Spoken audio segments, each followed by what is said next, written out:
Rishwain, I think, is going to be one of these breakout stars in the WCC this year. He has all the tools now. It's now that they're coming off of an NCAA tournament season. They're looking to kind of take that next step. Rishwain will be a huge part of if they're going to make that next to continue that success this season. Hey, everybody, and welcome to another episode of the Unofficial WCC Hoops podcast. I'm Zach Farmer, and we will be getting into the second week of our season preview. So we'll go over USF, BYU, and San Diego this week.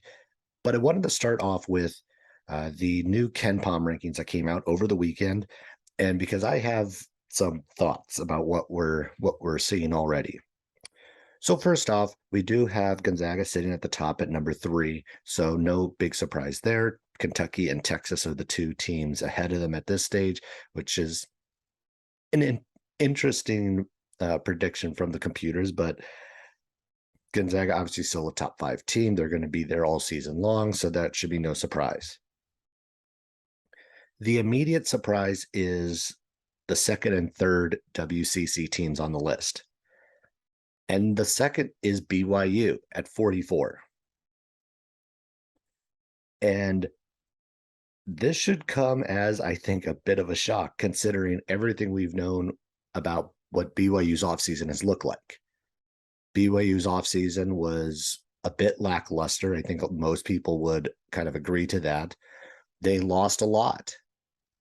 And they also did not look all that great at the end of last season. So this is where it's curious. There's a lot of question marks about this BYU squad, where they might be, where they are going to end up. And yet here they are in the preseason rankings at 44, ahead of St. Mary's. And there's some big questions about this BYU team. I'm not sure what computer picked this or how the numbers were inputted to make sure that this happens. And we'll go into BYU more in depth and kind of talk about what some of those issues are. But this one is a big question mark to me because I don't see it. I do not see how BYU is in this spot. St. Mary's individually is probably right about where they should be at 47. And there's no real complaints on the placement of St. Mary's. But then BYU at 44 and USF is the next team after St. Mary's at 101. I don't think there's a 57 team gap between BYU and USF. I think the big conversation, if you look at the way this conference is set up for this coming season, there should not be a whole lot of difference between the USFs, Portland, Santa Clara's, BYU's, maybe even the San Diegos or the Pepperdines. This is a group that's going to be really bunched together all year long. And seeing them that far away, BYU and USF being that far apart from each other is strange to say the least. And Santa Clara and Portland are the two that follow USF at 111 and 121. So that's kind of to be expected. They're all grouped together. And then San Diego at 139, which again, a lot of people have been pretty high nationally on what San Diego's been able to do in the offseason, bringing in Steve Lavin and a number of transfers, high-level transfers, and we'll get into them in a little bit as well. And then LMU at 142. This is another curious one, not necessarily individually, because I can make the case, this might be actually showing some more respect to the WCC, that the teams even near the bottom are actually starting to make their way up and everything else. But then seeing Pepperdine at 193, it's kind of like, really? There are 50 teams between LMU and Pepperdine? I don't see that one either. It's fascinating just seeing what the computers put out on these rankings, taking in the information that it currently has on players that are coming in, really kind of prospectus on what some of these freshmen are going to be capable of, because obviously a computer is going to have a harder time predicting what a bunch of players who might be in their first year, second year are going to be able to do as they kind of progress and move along in their development.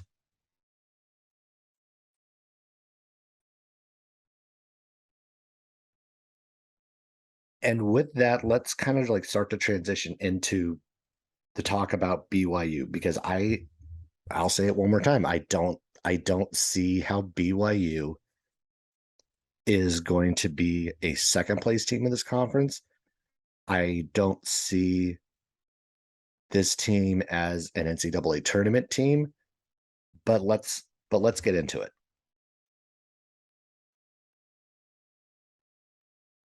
BYU had a struggle last year, and we kind of all know that. This was a team that got really banged up early. They got banged up late.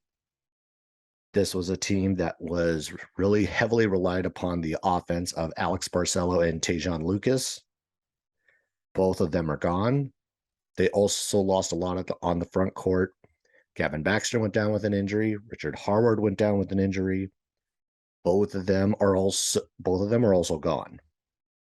Caleb Lohner is also gone. And he was a guy who there were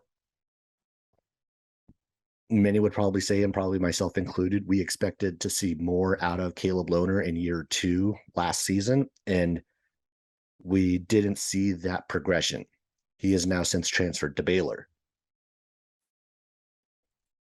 But let's not mistake that BYU still has a lot of talent.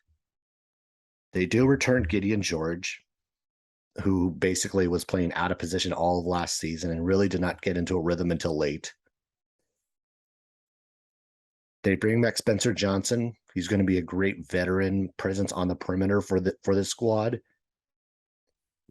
They bring back Trevin Nell, but they're not going to have Trevin Nell available for at least the first couple months of the season due to a shoulder injury, and which is a huge blow considering Nell is their best sharpshooter from 3 and is able to really stretch the floor for BYU. And then you bring back Fus Traore, and I think this is the biggest key. Fus got to actually play a lot of minutes, more than we expected him to do so last season because of those injuries. And he ended up being one of the brightest young stars in the WCC.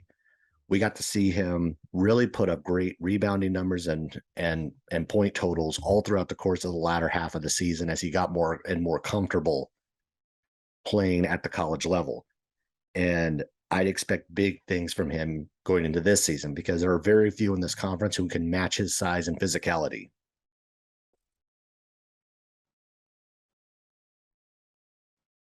But now we have to kind of look at who's going to be coming in. This is a team that's going to have 12 newcomers on the roster to add to the group of 6 that are coming back. And for these teams, one of the things that was a key component was the offense. Last season, BYU ended up scoring 74.3 per game, which was the lowest average point total since the 17-18 campaign, a year in which they also finished 24-11. This is a team that came in 5th in the WCC after really struggling to put things together in the middle of conference play.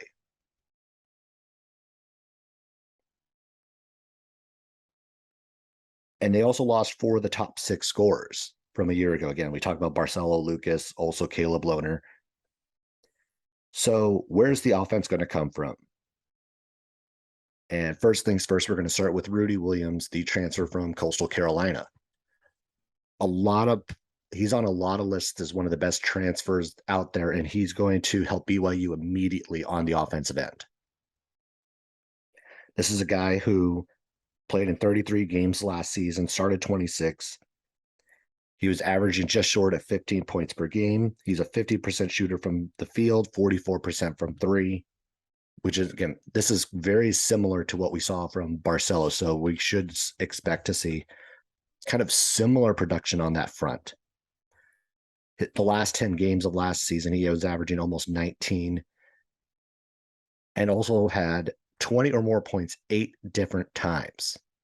So this guy is going to get buckets for BYU. Rudy Williams will be one of the guys anchoring that offense. Another key for this team is, especially with the injury to Trevin Nell, is going to be Jackson Robinson, transfer from Arkansas. He also spent some time at Texas A&M. He's a former 4-star recruit. good three-point shooter. He's also going to be able to help them stretch the floor. And he can do it from NBA range. So this is a guy who's, no matter where he is on the floor, is going to be a threat from three. Last year, he did shoot 32% from distance. So there's obviously a little bit of improvement that can be had there, but he's going to be one of those guys who's going to help this team on the offensive end. But this is a team that's going to be relatively undersized outside of Atiki Aliatiki, who's going to be a huge piece for this team in the paint and be able to help them with their interior defense. This is a small team. We're going to see a lot of Gideon George still playing the four. We're going to see a lot of Fus Traore probably playing the five. And this is a team that's probably going to run a lot more than we saw a year ago. That was kind of evident from Mark Pope talking about it at WCC Media Day, when he said that there's going to be more of an emphasis on kind of getting back to their offensive roots and really kind of picking up the pace and really pushing that tempo. So I think we're going to see a lot more utilization of their athleticism and their speed. Again, this is a team that has a lot of both. BYU is still one of the more talented teams in this conference. Outside of Gonzaga, they might be pound for pound one of the most talented team between they or St. Mary's. But this is also a team that's going to be is going to get tested early and often in the non-conference. Right off the bat in that first week, they'll be at San Diego State. They get Missouri State back in Provo. They're going to be in the battle for Atlantis, and they'll see USC and then either Tennessee or Butler. And that's a Butler team with now Thad Matta at the helm. So that's going to be a very different squad than what we saw a year ago. They played Creighton, who is arguably one of the top 10 teams in the country. This was a team that BYU did play a year ago, and that was, while a very good Creighton team, they are now they have taken it to a next level going into this year, or at least that's where a lot of the predictions have Creighton being. And then they have the classic rivalry with Utah in mid-December. So BYU is going to have a lot of opportunities to prove itself, but it's also going to have a lot of opportunities for growth. And there could be also kind of some missteps in this. And I almost kind of expect the missteps because of how many new players that this team has and how many really quality opponents that they are going to be facing in the non-conference. If they're going to rebound from this down season in the WCC a year ago. Remember, 5th place last year. That was the lowest they had been since joining the conference. And then also, this is their last year in the conference. I think they're going to have to keep their head above water if they hope to really make a run in WCC play. I think this is a team that's going to have to probably not take at least a couple of the games against these big squads. Maybe not necessarily a Creighton, but they should be able to beat a Missouri State. They should be able to take at least one or two in the battle for Atlantis tournament. So there's opportunities for this team to get some good quality wins before they reach conference play. And then I think it's going to be a bloodbath once they get there. Because I'm sure that there's going to be plenty of WCC, not only the players, the teams, but also the fans as BYU makes its one last round around the conference, to send BYU off in a not so glorious fashion, I should say.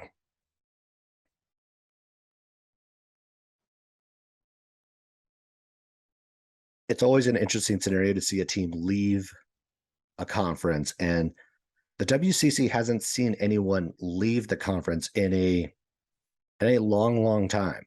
So this will be a first for a lot of the conference schools, and just seeing how fans, players, coaches are going to interact with BYU as we get closer and closer to their final date. So taking the step back and doing the big outlook on BYU. I think that BYU is capable of getting back to the NIT. I think that's kind of like a baseline for them. NIT is probably the most likely scenario for this team.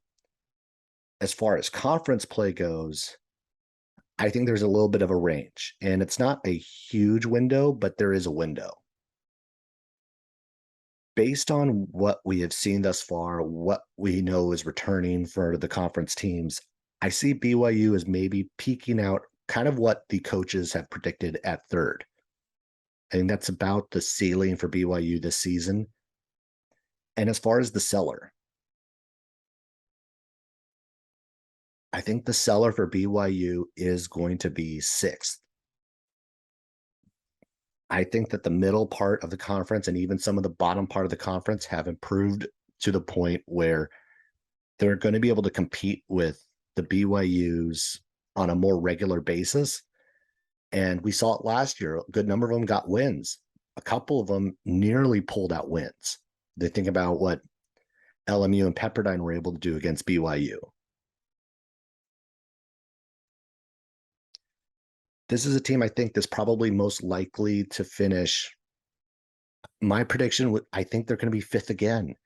I think they're fifth. I do think they're going to get enough wins to get an NIT bid. I don't think that we're going to see them sniffing the NCAA tournament this season. I think it's going to be maybe a good while before BYU gets back there. Because again, next year they're going to be entering the Big 12, and that is kind of unquestionably the best basketball conference in the nation. You look top to bottom, BYU might be the 10th or 11th best team in that conference if it were to enter there today. That's how loaded the Big 12 is. Think BYU might be the bottom of their conference, where in the WCC they're top half.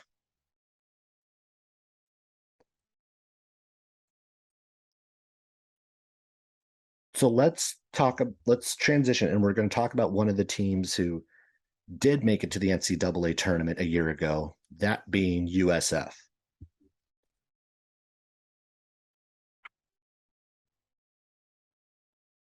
And the Dons had a banner year a year ago, 24-10, fourth in the WCC, but more importantly, they reached the NCAA tournament for the first time since 1998.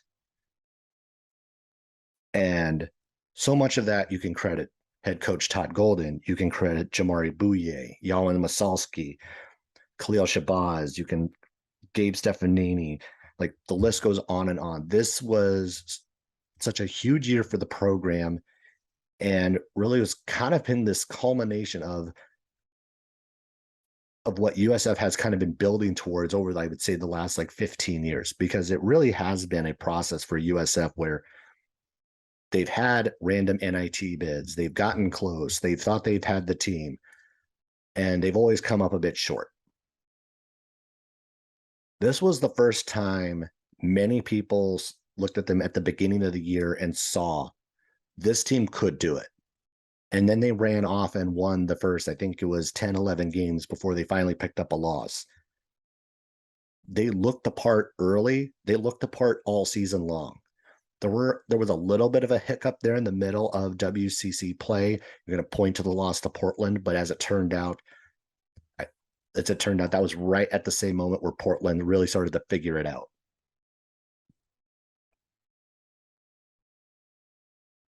And everything went their way a year ago. Everything fell into place. They ended up a 10 seed in the NCAA tournament. They faced a really good Murray State team. Jamari Bouye had one of the more memorable performances in the NCAA tournament. They went toe-to-toe with that Murray State team. And this was without Yawan Masalski, and I know there's never going to be any excuses from anyone, but if he plays, they win that game. I'm sure of it. And that could have been the possibility of actually reaching the Sweet 16, because they were also in the same bracket with St. Peter's, who had knocked off Kentucky already. So it would have been an exciting thing to see USF move on had they been completely healthy. But it doesn't take away anything from how special that season was for USF. But now coming into this year, one of the challenges always is what happens next? What happens to a team once they do reach the NCAA tournament, and can they build off of that success? Especially for mid-major teams, a lot of times you're senior heavy. You have a lot of guys who are going to move on. You have head coaches who are going to take new jobs. All of this happened. Todd Golden is now with Florida. Chris Gerlofson has stepped in. Jamari Bouye is gone. Yawan Masalski is gone. Gabe Stefanini is gone. Patrick Tape is gone. There's this transition that this team is going through, and it's going to be interesting to see how they are able to rebound and build off of the success. And I think they've done a good job of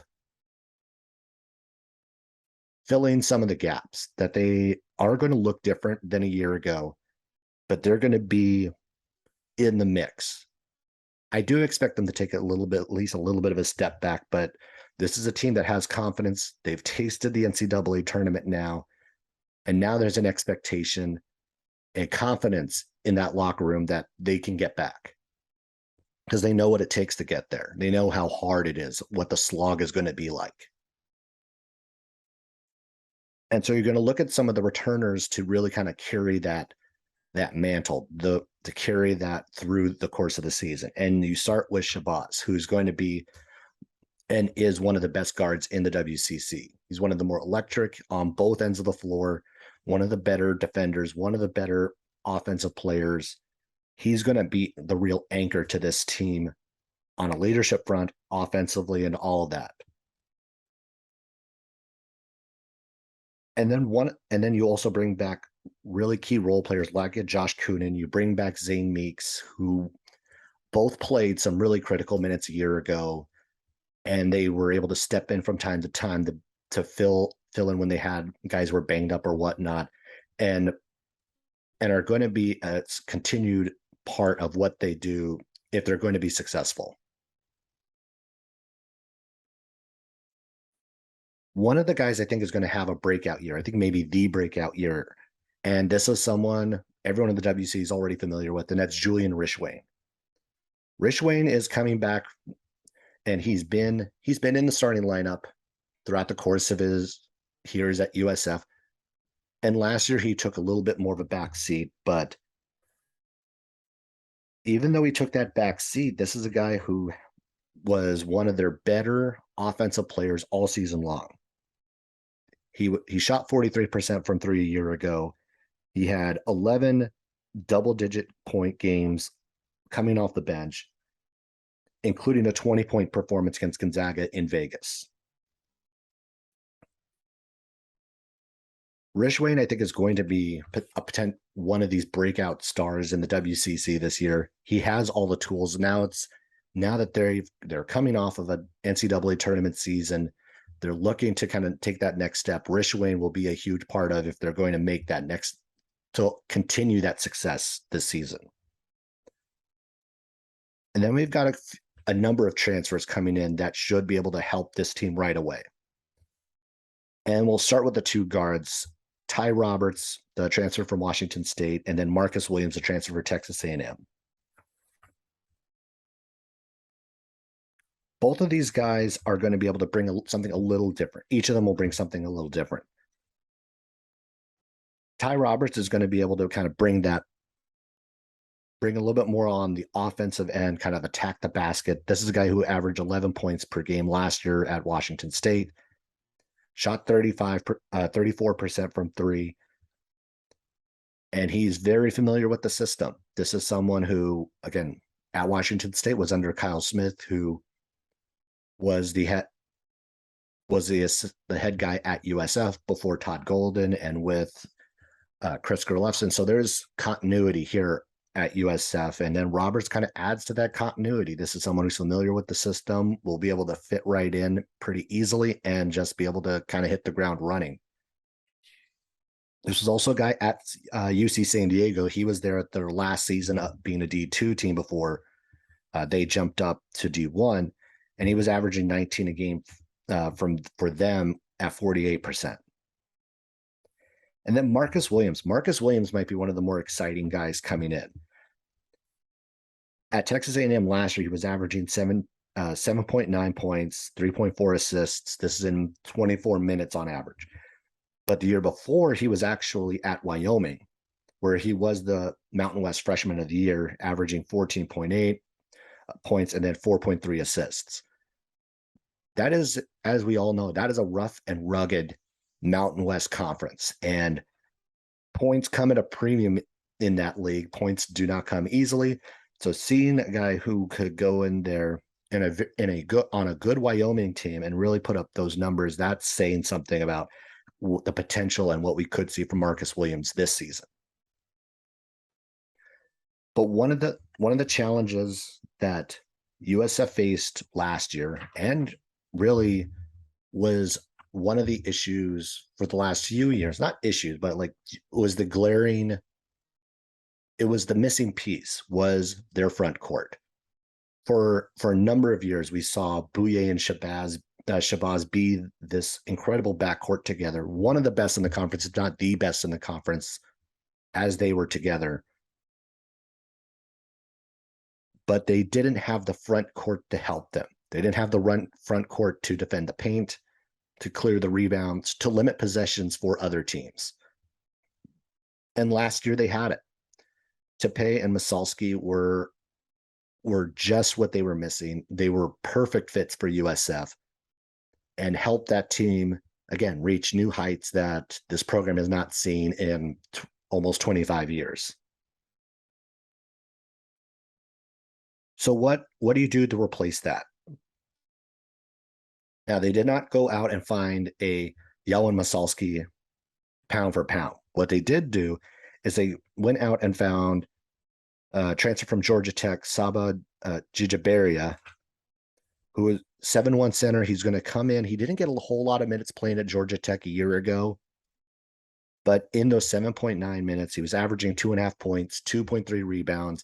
He's going to be a guy who's going to contribute early and be able to kind of fill the paint. And that's something that USF just desperately needs going into this year. And another guy that's going to be a big piece offensively and defensively is another transfer, for this one from UC San Diego, Tourney. He averaged 15 a game last year, 6.5 rebounds, 46% from the field.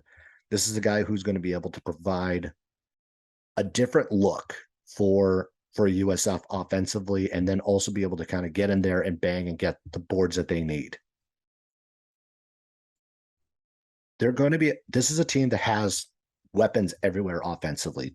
You look at up and down this roster now, it's like you still have Shabazz, you still have Rish Wayne, you still have the Zane Meeks, you have Rokek now, you have Marcus Williams, you have Ty Roberts. Like, there are weapons everywhere on this roster. So the challenge, I think, is going to be what they can do defensively. This is a team that was one of the better defensive teams a year ago. They were a top 30 defense in Ken Palm. So this is a team that does know how to defend. But they have a lot of new pieces, and integrating those new pieces is going to be, especially early on, is going to be critical to see how well they do in WCC play. But they also have an opportunity to kind of test themselves early. Plenty of opportunities to test themselves early and figure it out. Now, I don't think they're going to go 14-1 in the non-conference like they did a year ago. I think that's a bit of a stretch. But there are some key matchups, some key games in the non-conference that are real, and we're going to be able to see what USF actually is. They're going to be at Fresno State early on. They'll be in the Hall of Fame Classic over the Thanksgiving week, starting with Northern Iowa. They're going to be at Davidson later on in the month. And then in December, they have some pretty critical games at UNLV, and they'll also see Utah State.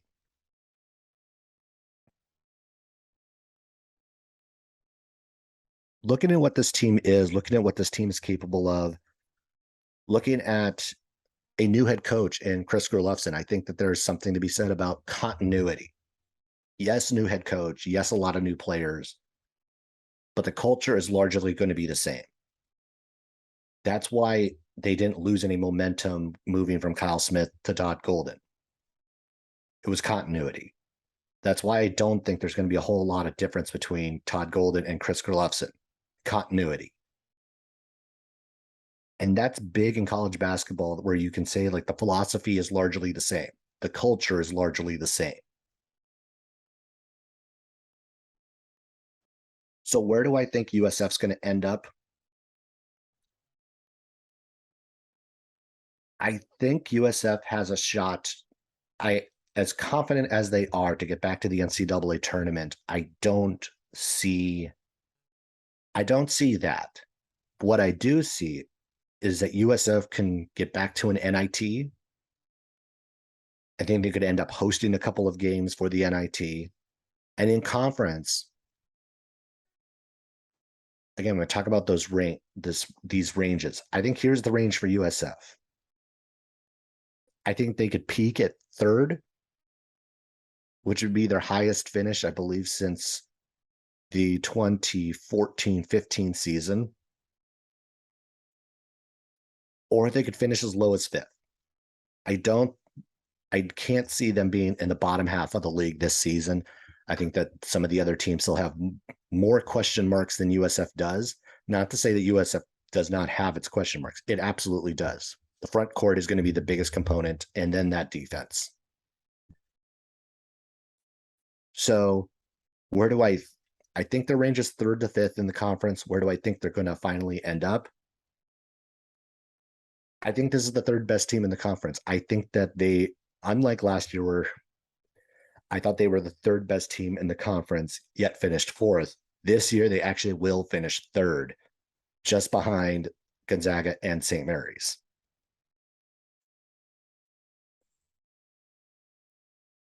And as we transition to the last team we're going to talk about, I'm going to start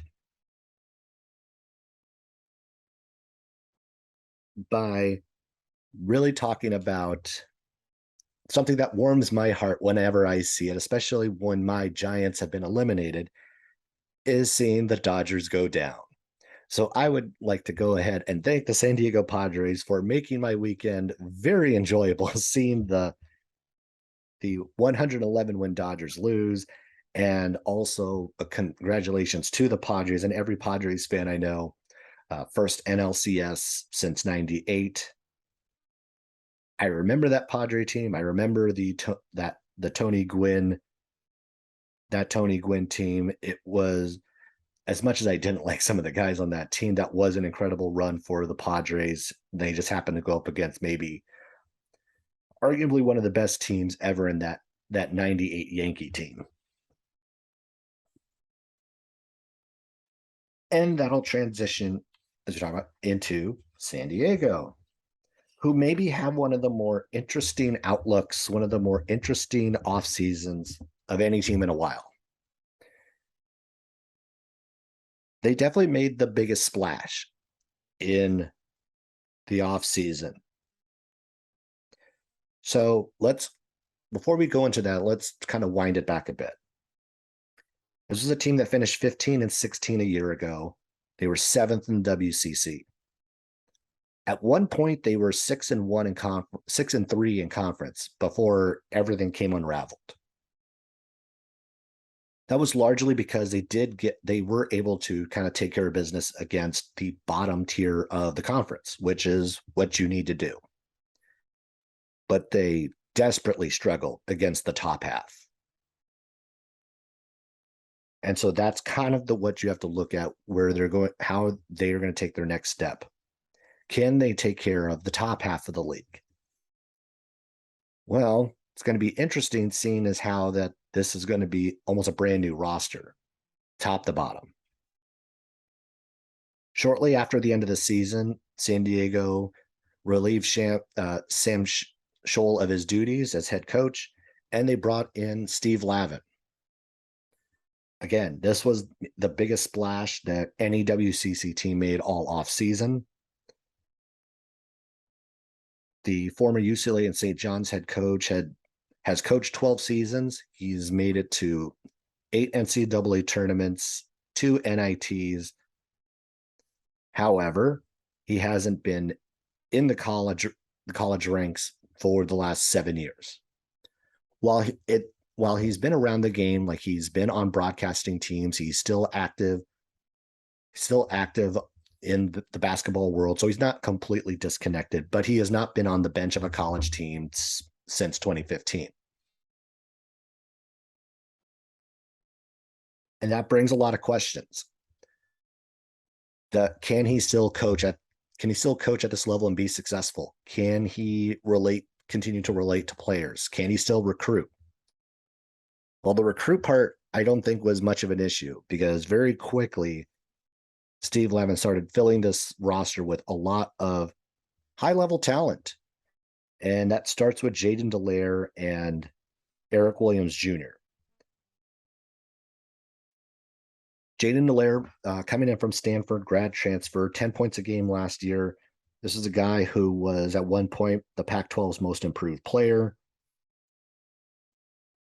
His numbers did slide a bit last season, but this was a guy when he was the most improved player was shooting, averaged 12 points per game, 4 rebounds, 46% shooting. So this is a guy who's going to be able to come in and produce right away. Same with Eric Williams. And this is where you're going to start to have guys who are going to be able to stretch the floor. Eric Williams, 6'7", 8.4 points a game, 35% 3-point shooter. Also another veteran that's going to be added to the squad. Another 3-point shooter to watch is going to be 6'11" Nick Lynch, who's coming in from Lehigh. 9.7 points last year, 45% from three. Again, 6'11" center that'll be shooting 45% from three. So they're going to be able to use Lynch a lot to be able to kind of spread this offense out. 12 newcomers on this roster, 7 of them being transfers. So there's a lot to kind of look at, a lot to kind of dissect and everything else. Another one of those transfers is someone WCC fans should be familiar with, and that's Sigu Jawara. He was at Weber State last year, the last 2 years, where he was all Big Sky, 12.2 points last year, 47% from the field. He was second in the Big Sky at 42.6 from three. And you should remember him because he spent his freshman season at LMU. And that was an LMU team that, while they weren't terribly good, there's always kind of like these random spots of talent on that Lions team.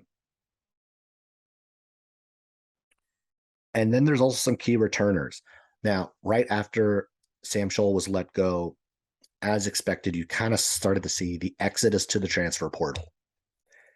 We saw it with Joey Calcantara. We saw it with Marcellus Earlington, Wayne McKinney III. There were a number of guys who hit the transfer portal right away. And to Steve Lavin's credit, he was able to re-recruit a good number of them. So Wayne McKinney back in the fold, Earlington back in the fold, Jace Townsend back in the fold.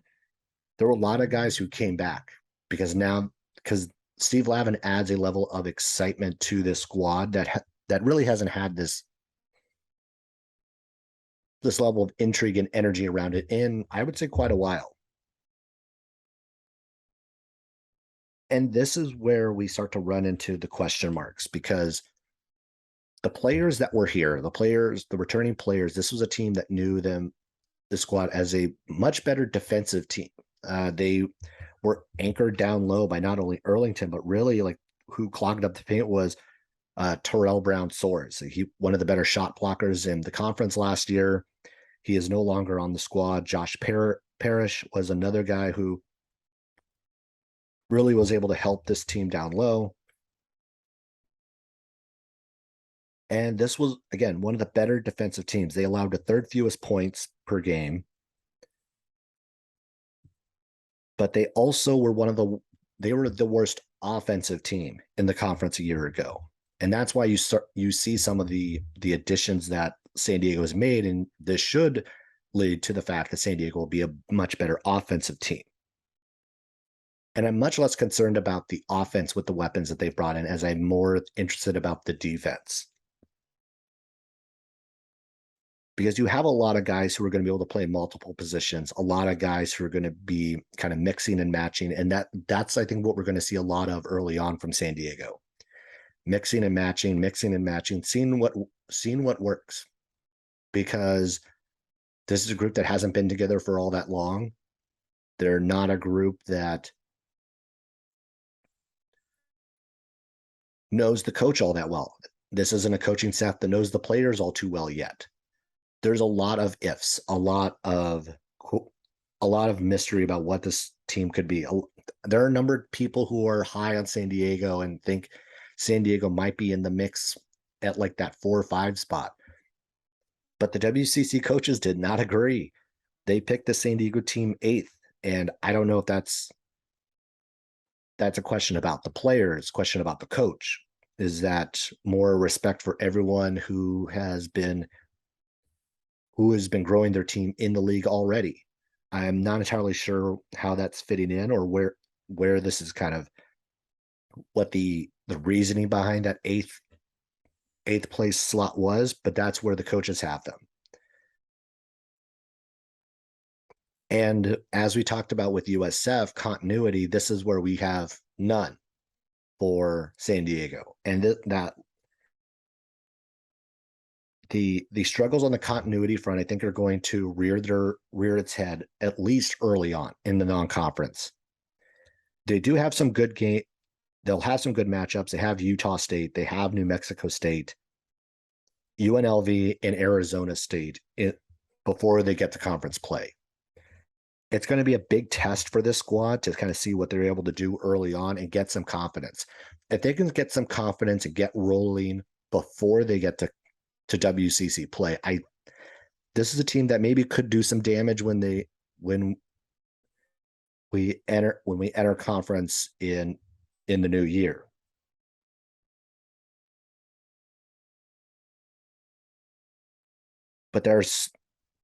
But I have a hard time buying that this team is going to be there quite yet. Even with Steve Lavin coming in, even with some of the new talent, I initially thought this is going to take time. That this is going to be a 2-3 year project to really get them back to a highly competitive level. If this is going to work, I think 2 to 3 years is a reasonable kind of window for the squad. Now, for this year, I think they are in that conversation with everybody else. I think they are in the conversation with the BYUs, the Portlands, Santa Clara, whatnot. I think that you have to have that conversation with all of the rest of them.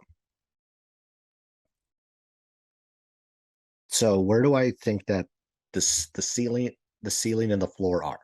Is this a postseason team? I think they'll be a postseason team. I think they will make it to maybe one of the lower tier tournaments. They're not going to make the NIT this year. I just don't see it with this squad. But I think they'll be in a postseason tournament somewhere. That's going to be an experience I think that they're going to need moving into next season. In conference, they were 7th a year ago, brand new roster, brand new coaching staff. Where do they fit now? I think San Diego fits somewhere between, I think 5th is their ceiling, but I think 9th is the floor. I think 5 to 9 is the window for San Diego this season. And realistically, I think the 8th slot that the coaches picked is about right. I think there's too many question marks, too many unknowns about San Diego to think that in an improved WCC, that talent alone is going to get you the wins to get you out of that muck, because that's the thing. There's going to be, like, again, 5 or so teams that are going to be in this mess in the middle, San Diego being one of them. And the teams who are together, the teams who have that continuity, the team who have that familiarity, I think are the ones who are going to come through in close games. So I think that we're going to see some of those teams be better than San Diego this season. Now, that doesn't mean that San Diego won't be in games. It doesn't mean they won't be competitive. It doesn't mean that this is going to be an utter disaster.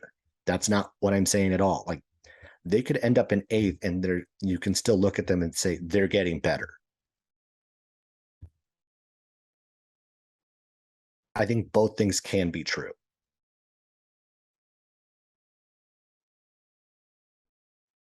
But I just don't think this is the year for the Toreros. I think we're going to see I think it's 2 or 3 years. I think that's how long this is going to take for it to work. And to work really well at that program. Again, this is a place that hasn't been to the NCAA tournament since 2008.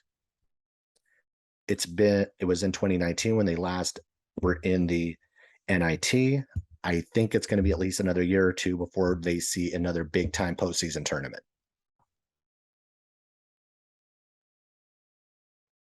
All right, and with that, I'll wrap up this episode of the Unofficial WCC Hoops podcast. You can go ahead and subscribe on your favorite streaming service, subscribe on YouTube, follow me on Twitter at Post by Zach. You can also follow on TikTok at Post by Zach, where I'm posting like short clips of similar content also. And then also just like at me and tag me in things, and just excited to kind of get this season going. Next week, we'll be doing it will be the last of the season previews. So we'll be going over Gonzaga, Portland, and then Pacific. And until then, have a great week, and I will catch you later.